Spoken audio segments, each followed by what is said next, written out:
Good evening, members of council. We'll call the meeting to order, and we'll read the land acknowledgement statement. We acknowledge that the ground on which we live is the traditional territory of Caldwell First Nation of the Three Fires Confederacy and the original people of Point Pelee and Pelee Island and its surrounding lands and waters, and that of the Huron-Wendat and Wyandot peoples. We recognize and respect the First Nations who are stewards of the land and waters of Turtle Island and who have embraced this stewardship since time immemorial. We would also like to acknowledge the contributions of nearby First Nation communities and all original people across Turtle Island. We'll take a moment of silent reflection and then we'll stand for our national anthem. Thank you.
Members of council, you've had a chance to look at items on the agenda. Any conflicts of interest noted? So noted. Just to note that Councillor Carrick will not be joining us. He's under the weather this evening. Adoption of the minutes of the regular meeting held November 9th, 2021 be adopted as presented. Councillor Akpada and Councillor Dichio Spagnolo, all in favor? That carries. Thank you. Mayor's comments. I have a couple. This Friday is the official kickoff of Lasalle Holiday Lights Heritage Nights event at the Lasalle Civic Center. The event will be hosted by our own Lasalle's Mike Cake, host of Morning Drive AM 800 CKLW. Council and I are looking forward to the tree lighting ceremony that begins at 6:30 p.m. sharp. We are all looking forward to enjoying the holiday lights display and celebrating the start of the holiday season. Join us for great food, music, and entertainment. LaSalle Firefighters Association is holding Sparky's Toy Drive until December 12th. See our website for participating locations around LaSalle where you can drop off toys, gift cards, or cash donations. Our local firefighters will be at Windsor Crossing this Saturday, November 27th, collecting donations from 10 a.m. to 2 p.m. and we'll also be accepting donations at the fire hall until December 23rd. LaSalle Fire Service and many community volunteers will also be out in the streets this Thursday to Saturday, collecting donations through the Goodfellows annual newspaper drive. Goodfellows provide Christmas food baskets and gifts to thousands of children who might otherwise go without. They also provide year-round programming that includes a boot and shoe program, breakfast programs, and weekly food programs for those in need. Please support this important cause if you can.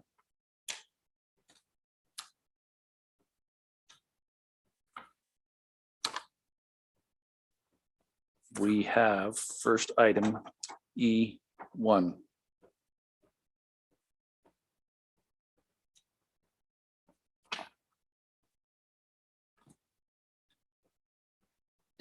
LaSalle Police Services Board revised schedule of fees.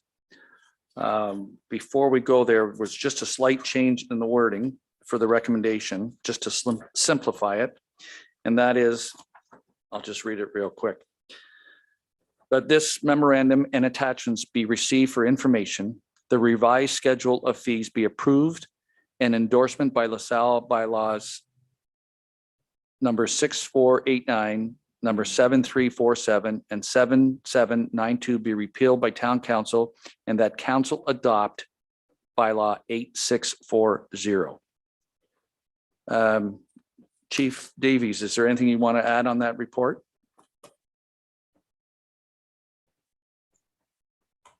Thank you. Good evening, Your Worship and members of council. Just with respect to the report, just bringing our schedule of fees up to date.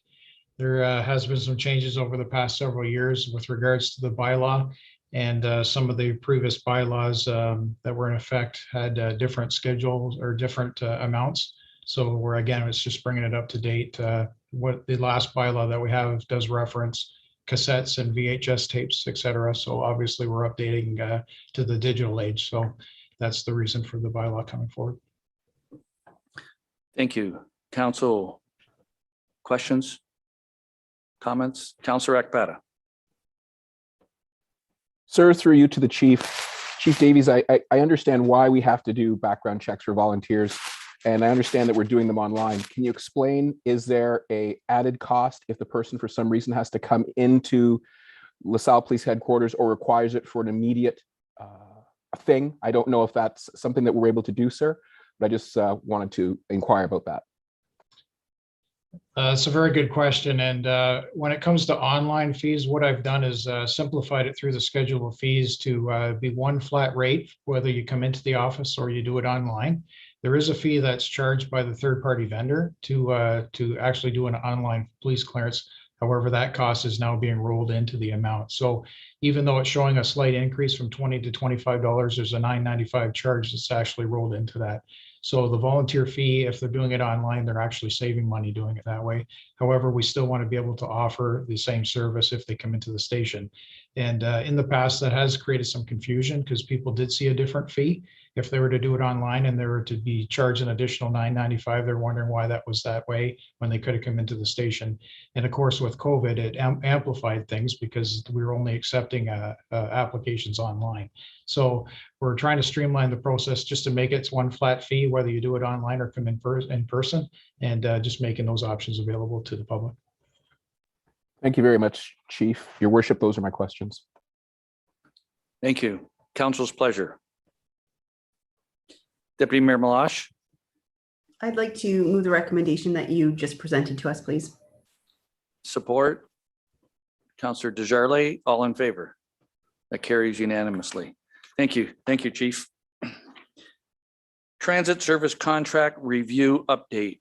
Mr. Mara. Thank you, Mr. Mayor. Tonight's report is before council to seek approval for administration to enter into negotiations with a contract extension for another 5-year term with Transit Windsor to operate the LaSalle 25 transit route. In the report, 5 years ago, the town entered into that contract with Transit Windsor in introducing transit service into LaSalle. Certainly since that time, there's been some good ridership up to the first few years, and then the last couple of years, the pandemic has really affected ridership. So within the report, there's a summary of what the ridership has been. And in the current contract that we have with the Transit Windsor, there's an option for a 5-year extension. So through this report, we are seeking council's approval for administration to enter into negotiations with Transit Windsor to seek a 5-year extension to the contract. What we expect over these next 5 years is the transit route to remain fairly consistent and unchanged from what the current route is today and the current operating model as it sits today. Certainly, as we continue to experience growth, primarily in the areas out in the area of Laurier and Huron Church Line, at some point in time, probably in 2026 to 2027, there's probably a need to do a review of the transit system in the routes and modify at that time, but certainly that's a future consideration and probably more in line with the next go around for a contract negotiation. So certainly with that, Mr. Mayor, the recommendation tonight is for council to authorize administration to begin negotiations with Transit Windsor. And once a contract is acceptable to administration, we'll come back to council for final approval and execution of the agreement. With that, I'm available for any questions. Council's pleasure. Councilor Reno. I just had one question. Peter, do we know if ridership right across Transit Windsor is down as much as ours? I mean, we're only showing 10% of our peak levels. I understand COVID's there, but is this a consistent thing right across the board, or is there something going on here? I would say that it's probably fairly consistent, Councilor Reno. The services that were provided during the pandemic were really modified and cut back. It is something that is probably consistent with the ridership. Certainly, most of our ridership may be attributed to St. Clair College, and with St. Clair College going to online, we may see a little bit bigger of a hit than some of the other routes within the city. So they have a bit more interdependence on some of their main routes through the city. I'm sure they have a bit more interdependence with respect to the services that they provide and the coverage that they provide as well. So I think it's fairly consistent with the rest of the Transit Windsor routes, especially for our route, which provides probably more so service to St. Clair College for students and things of that nature, and potentially high schools as well. Thank you, Peter.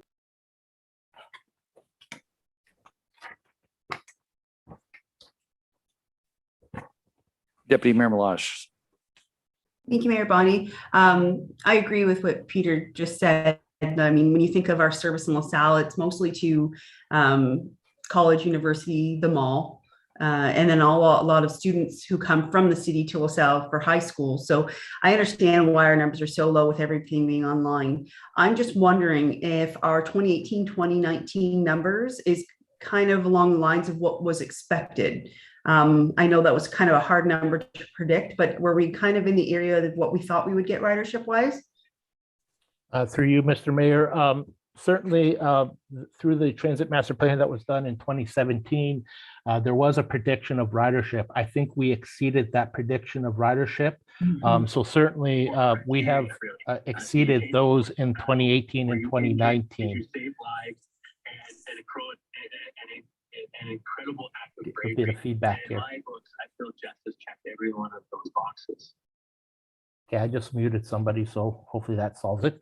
Didn't realize I had that power, but certainly, certainly the ridership that we experienced in 2018 and 2019 were higher than what was forecasted as part of the master plan. So we hope that when things transition back to normal, that we continue to see that continued use and increase in ridership throughout the town LaSalle 25 route. Thank you very much. And then I'll move the recommendation. Okay, moved by Deputy Mayor Malash, support Anita, Councilor Dicho Spagnolo. Questions, Councilor Desjardins. Thank you. Through you to Peter. You're talking, Peter, about the contract going out to 26, 27. I'm just curious if Transit Windsor found the numbers really did expand over the next couple of years, which would, I mean, you know me, I'm cautiously optimistic. Is there maybe a proviso that we can look at changing ridership routes or numbers, or changing how often the buses go by? Certainly through you, Mr. Mayor. At any point in time through any of our contracts, we could probably enter into discussions with modifying routes, provided that we can negotiate something conveniently that's acceptable to all parties. Certainly, when we do look at route modifications, it's probably a public process to ensure that we are catching what route modification should occur and really soliciting that feedback from those transit users.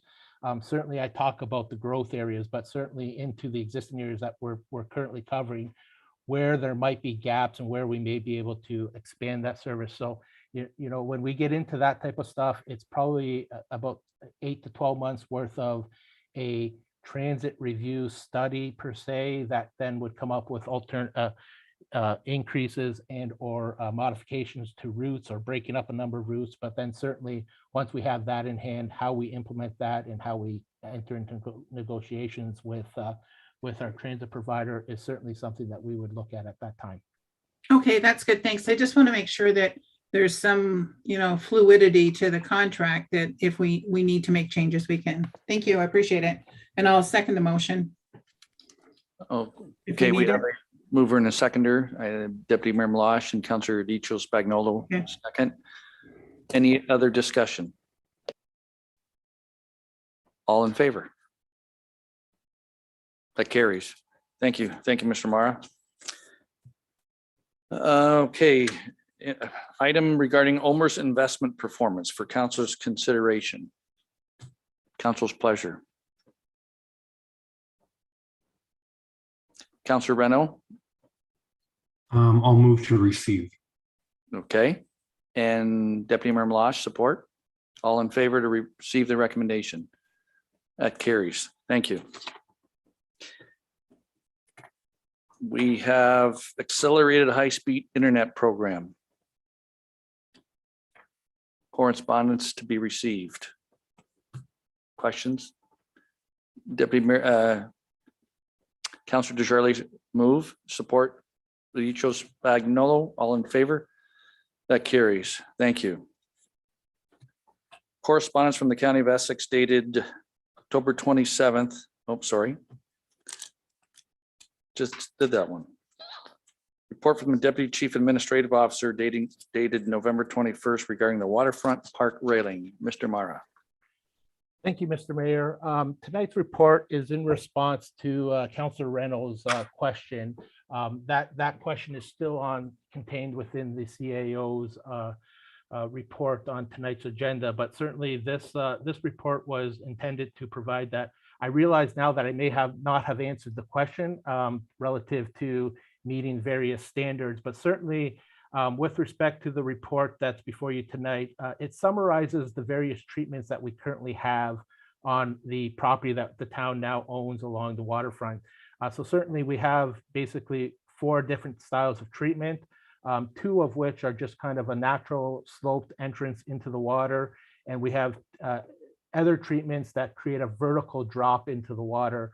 And we have various treatments at those vertical hard edge drops into the water. We have some areas with a railing, and we certainly have some areas without railings along the water. The intention is that when the town develops and continues to expand the redevelopment of the waterfront park, that certainly a standard treatment will be provided along the water's edge. That has been intended to kind of work into the next phases of the project in the 5 to 10 year range. Certainly as we get through some of our initial construction works that we have planned, but certainly there was an intention to update and significantly improve some of those treatments along the water's edge. Certainly with respect to the existing railing, again, there really is no standard that governs what railings and spacings of the pickets and things of that nature should occur and how they should occur out in public settings. The Ontario Building Code does have very specific standards, but the Ontario Building Code deals with items that fall within the confines of the walls of a building. That does not extend to public spaces. Certainly a best standard and a best practice is to try to use some of those Ontario Building Code standards in the public realm. So certainly the existing railing that sits out there today would not meet the Ontario Building Code. But again, there's a number of areas where we have a vertical drop with railings and we have vertical drops with no railings. So certainly the current railing that sits out there has been in place for decades. So certainly it's something that would be reviewed as a future treatment. Certainly there's nothing within any of the budgets now to update any of the railings. And certainly if we were to update some of the railings, we'd probably have to want to look at where we don't have railings and we do have the vertical drop and expanding that. But that was something that was going to really be folded into some of the next phases of the waterfront park improvements. So hopefully with that verbal explanation, I have hit the topic of what Councillor Reynolds' question was. And certainly I'm available for any additional conversation. Councillor Reno. Yeah, thank you, Peter.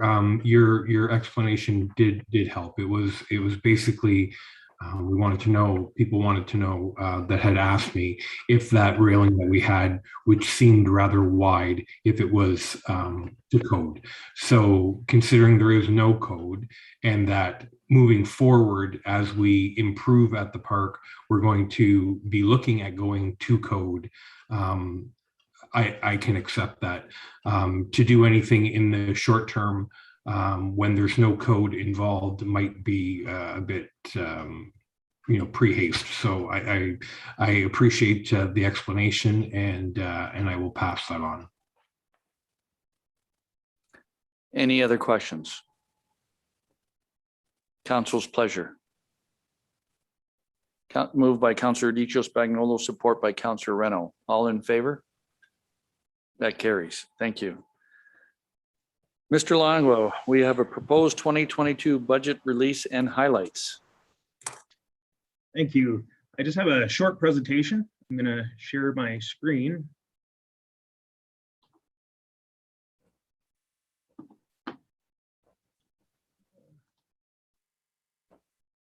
Can everyone see my slides? Okay, perfect. Okay, thank you. So I'm just going to start off by saying the 2022 proposed budget, it has been a very challenging budget. There's been a lot of competing priorities. We're still in the middle of the pandemic, and there's been various other challenges, which I'll identify throughout the presentation a little bit later. So just the agenda for this presentation, I'm going to do a high-level overview of the operating budget and capital budget. I'm not going to get into the details. That's included in the report, and we'll go a little bit more in depth during the budget deliberation sessions in a couple weeks. Next, I'll go over our levy history and our MPAC reassessment status. Some of the larger challenges.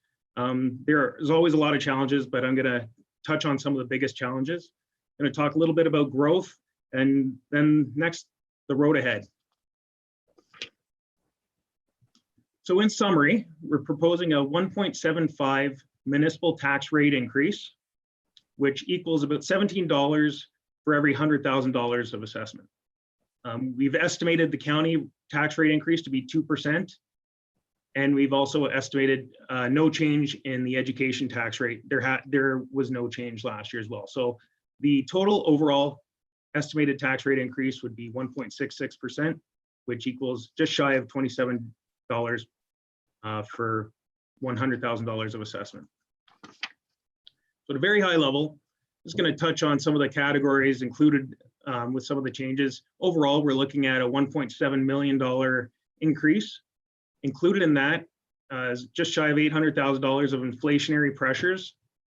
Our police services budget, just over $500,000 increase.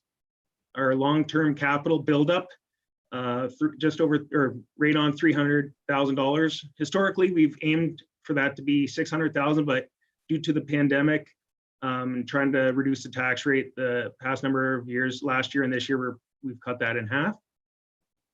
Growth and service level increases, just over $100,000. Now that is net. There's a large revenue figure here that I'll go over in the next slide. So a 1% change in the tax rate is $384,000. So, if we were to reduce our tax rate and get it to zero, we'd have to find $672,000, which really isn't realistic if we want to maintain the same levels of services that we currently have, and also continue on with the new levels of services that we've been rolling out. So this next slide is just comparing the increases in 2022 to the increases in 2021. So some of the larger increases, looking at our inflationary or labor related increases, that consists of contractual increases, benefit rate increases. Specifically with regards to the contractual increases, the contracts came up, they came due the end of December 2020. So there really is two years factored into here. And as well, in the past number of years, as we all know, there's been a lot of changes within our organizational structure, some newly created positions, and some also changing of positions which are factored into there. The other larger number here is the police services. I'll let the chief touch on this during our budget deliberation sessions, but they are looking at adding 2 new positions to the force. Then to offset these increases, you'll notice there's a big, this is actually increase in revenue because it's offsetting the expenses. That's primarily made up of an increase in the overhead allocation to our water and wastewater department. Over the number of years, we have had a lot of changes. We've added an additional customer service rep. So some of these costs are related to water. So we should allocate that to the water and wastewater divisions. That's $150,000. Second, we've now budgeted for $150,000 of surplus. So the past number of years, we have had a surplus at the end of the year. That's largely in part due, for the most part, when a position needs to be hired or someone leaves the organization, the time between them leaving and us hiring the position, there's a gap, and that results in savings. So we are budgeting for this savings, which is going to flow into the next year and help that budget. The biggest factor in this is our supplemental assessment revenue. We have increased that significantly, over $250,000 to match exactly what we've received the past number of years, which is $900,000. There was a point in time where we were running out of build-ready lots. I'm not saying we're out of the woods yet, but we look in pretty good shape for the next couple of years. So we've increased that up to what it actually is. Now, that being said, these increases are occurring this year. They're now at exactly what they should be. We are not going to have these increases moving into future years. So we have made a very large effort to find any potential savings that we can to minimize the tax rate moving into 2022. Next, I just want to go through a history of our levy increase net of growth. So basically what this represents, it takes into account not only the tax rate increase, but it looks at the average increase in the tax bill for the average property. So the past 2 years, there hasn't been any change in assessment on existing properties. MPAC, because of the pandemic, has delayed that. It was scheduled to take effect January 1st, 2021. That's been delayed. We just got notification that it's going to be at a minimum 2024. So we're going to be in the same boat for the next number of years, where existing properties values are going to stay the exact same and be based on January 1st, 2016 values. That being said, the tax rate increase is the exact amount that everyone's bill will increase unless they've had a change in their property, if they've added a garage or a pool or whatnot to increase the value. Otherwise, every property, their bill in 2021, it went up 1.95%. In 2022, it'll go up 1.75%, which is well below the rate of inflation, which I'll talk about shortly. So as you can see, since I've been keeping track of the history of the levy increase net of growth, this is the lowest it's been since 2009. 2009 is when we were in the middle of the Great Recession. Next, I want to just touch on capital. So our proposed capital budget is $32 million. This seems like a large number, but it does consist of a lot of projects that were approved in prior year budgets. As we all know, there's supply chain issues, so we haven't purchased or spent the money on some of these projects. It's being carried forward into this year. It also consists of some projects that are going to go over a number of years, such as phase 2 of the waterfront. Under future commitments, we have our Malden Road project, which is approximately $22 million. And we have our DMAF pump stations for stormwater. That relates to the grant that we were successful in receiving. So that's a future commitment. Some of the items that are grant dependent, the beige color at the top, the $3.8 million represents some water main work on the Riem Buford area and some repairs at the Vollmer Center. We're waiting to hear back if we've been successful. We have $6 million slated for Oliver Farms. If some grants become available, we're going to apply for those. And then the $32 million is just the future phases of the waterfront. Those will eventually be completed, but if there is some significant grants available, we're going to definitely apply for those. Moving on to our biggest challenges. So first, you can see the COVID symbol. COVID, you know, it is getting better. We are moving forward, but it still continues to be a challenge. In 2020 and in 2021, we were successful in receiving some funding from the higher levels of government. Not sure if that's going to continue on into future years. Luckily, we are starting to continually open up capacity limits at the Vollmer. The arenas are being, that's our biggest revenue provider. Those are continuing, those are, I think, pretty close to what they were pre-COVID levels. So this is shrinking this challenge, but it still is a challenge. Next, inflation. I just checked, the October inflation year over year is 4.7% year over year increase, which is very significant. But when you actually look at the construction price index for non-residential construction, that year over year increase is 11.6%. Now we have seen that. A perfect example is our tennis courts. We estimated this year's budget based on actual costs of some of the courts that we had at the Heritage. The price came in more than double. So we've had to delay that project. That's a simple example, but it is, inflation's here, and I don't think it's going away anytime soon. It's continually increasing. Something that everyone can relate to is the price of gas. In October 2020, the average price was $1.07 per liter.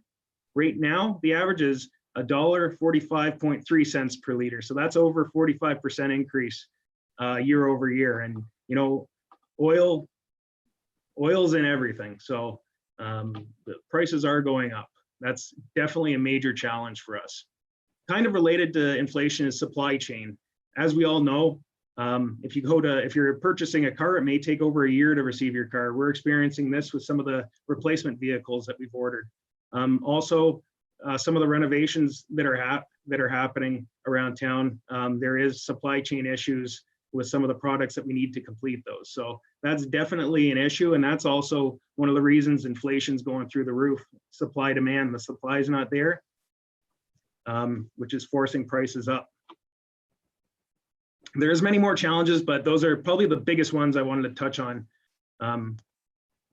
with this proposed budget. So next, just looking at growth, I want to talk a little bit about growth. This is a picture that I took from our Info Lasalle website, a satellite image near the Seven Lakes area of town. This is about 5 or 6 years old. There's really nothing there.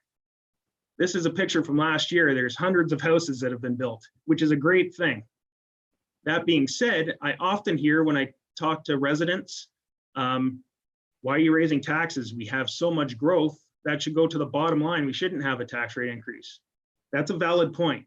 We do receive a lot, $850,000 we're receiving an additional levy from growth. However, all of these roads eventually need to be replaced. All of these houses have to have garbage collection disposal. All of these roads need to be plowed in the wintertime. So there is various costs associated with growth. Growth definitely helps, but there's also a lot of additional costs that relate to growth. So growth just cannot go to the bottom line. Last, I just want to talk about the road ahead. So in 2018, 2019, a perfect example of a plan that we've created is the waterfront. You know, we had a goal, we have a financial plan, an operating plan to get there. That's the same with our fire substation, our fire master plan. Every goal that we have, we create a plan, a solid plan. And this is what the plan looks like when we create it.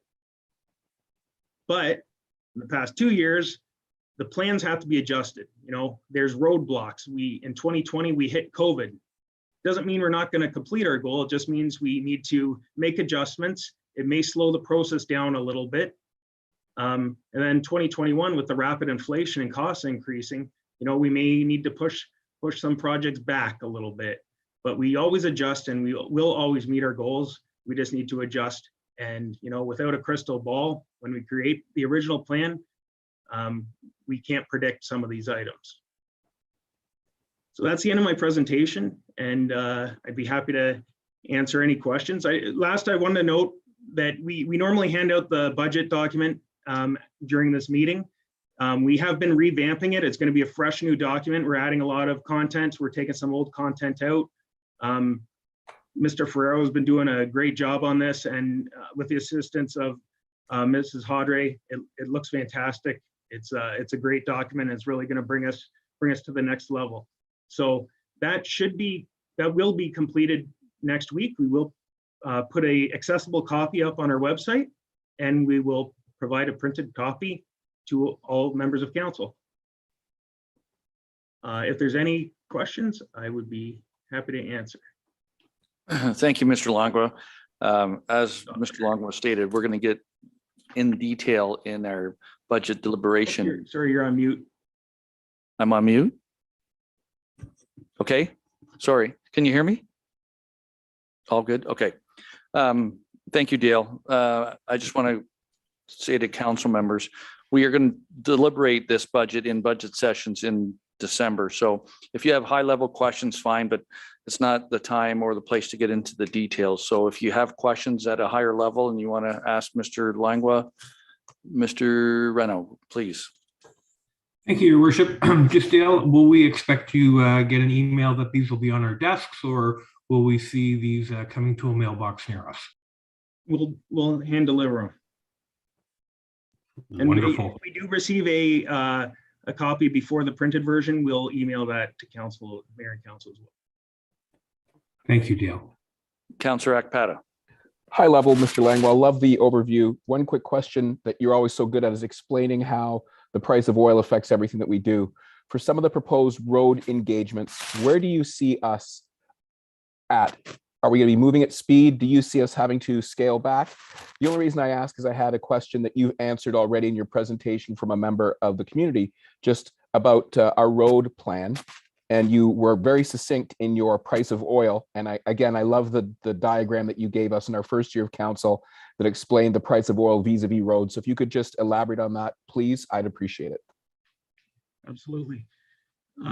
We will be doing a little deeper presentation on our asset management plan and our capital plan moving forward. So that $600,000 that we've been building up in the past 2 years, or 300,000, we've been building that up, and we do have a plan to reallocate that into the various different reserves that build up.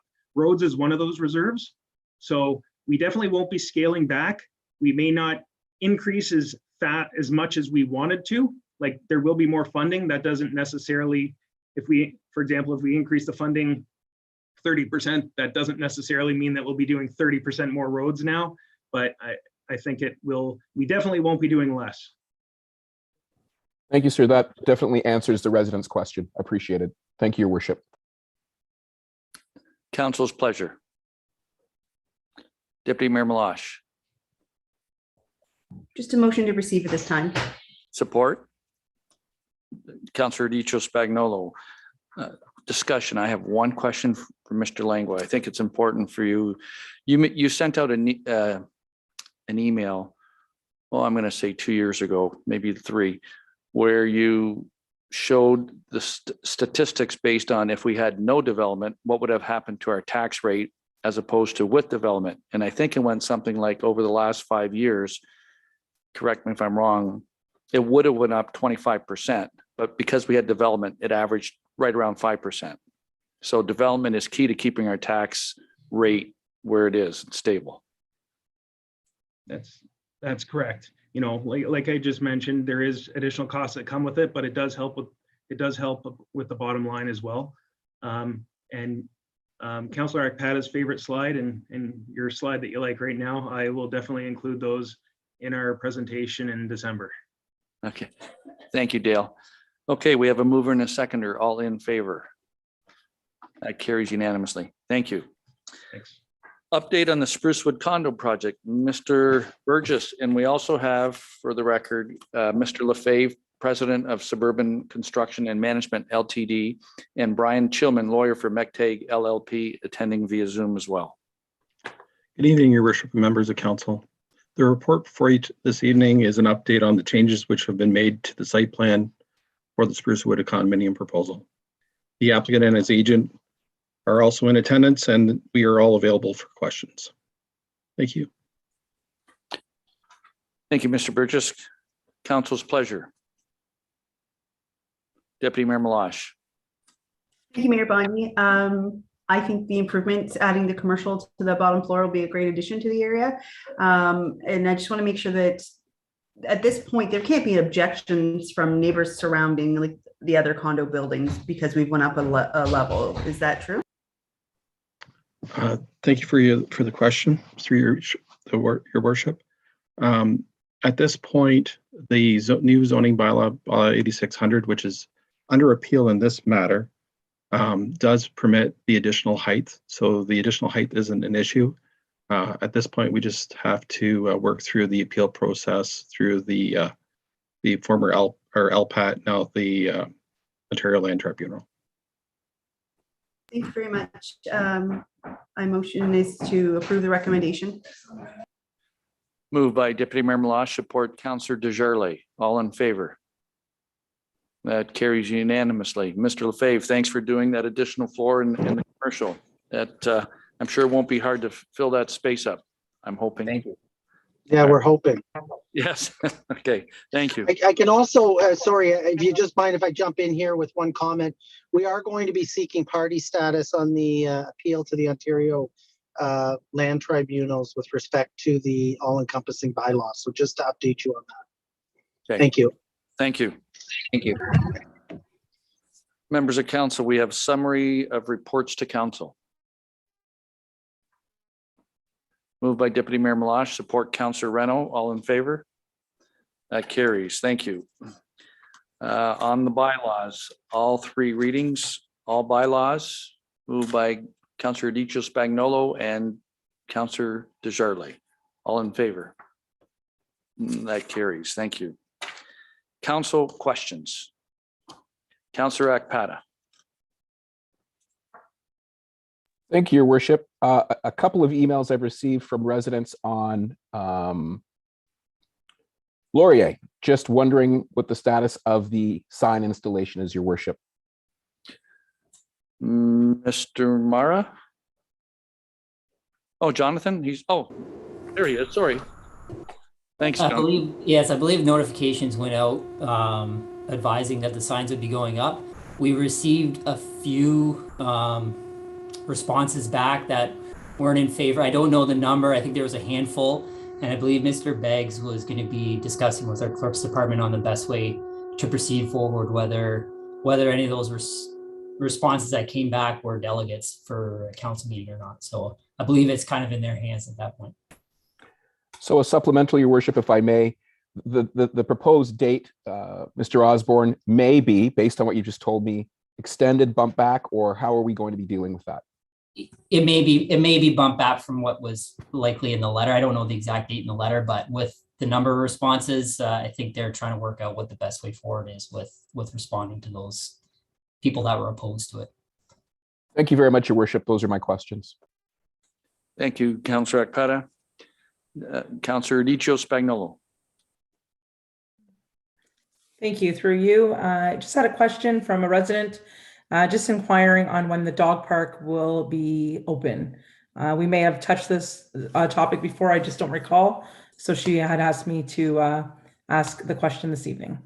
Yes, through you, Your Worship. It will be springtime that's opening up. Most of the grass is planted. It's ticking well, but let it get a little more strong and open in spring.